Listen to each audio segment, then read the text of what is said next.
நான் ஒரு நாள் ஒரு இடத்துக்கு போறதுக்காக ராபிடோ புக் பண்ணி வெயிட் பண்ணிட்டுருந்தேன். அப்போது எனக்கு பக்கத்துல ஒரு வயசான பாட்டி. அம் பாவம் அவங்களுக்கு ஏதோ பசிக்காக போறவங்க வரவங்களுக்கெல்லாம் காசு கேட்டுட்டு இருந்திருக்காங்கன்னு நெனைக்கிறேன். அன்னைக்குன்னு பார்த்து எனக்கு ஜிபேல அமௌண்ட் இல்ல. கையில தான் ஒரு பர்ட்டிகுலர் காசு வச்சிருந்தேன். ஸோ, நானும் ரொம்ப நேரம் வெயிட் பண்றேன். ராபிடோ வரல.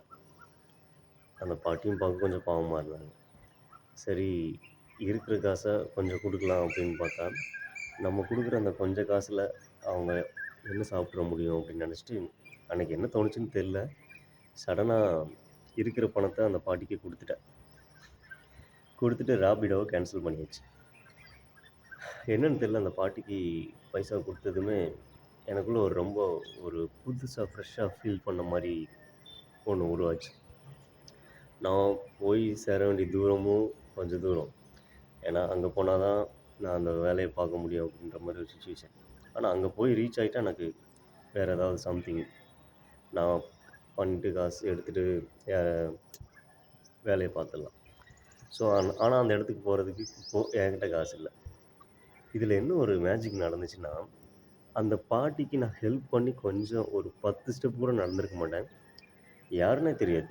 என்ன முன்ன பின்ன நான் பார்த்ததில்ல. அவரு வந்து பைக்ல வர்றாரு. வாண்டடா ப்ரோ நீங்க எங்க நான் அந்த சைடு தான் போறேன். அந்த ஏரியா பேரு சொல்லி. நீங்க அங்க தான் போறீங்களா? அப்படின்னு வாங்க நான் உங்கள ட்ராப் பண்றேன்னு சொல்லிட்டு வாண்டடா கேட்குறாரு.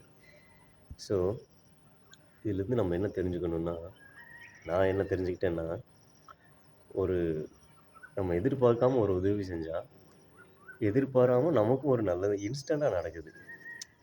இதெல்லாம் எவ்வளோ பெரிய நல்ல விஷயம் தெரியுமா? ஸோ, உங்களுக்கும் இந்த மாரி லைஃப்ல ஏதாவது ஒரு மேஜிக் நடந்திருக்கலாம்.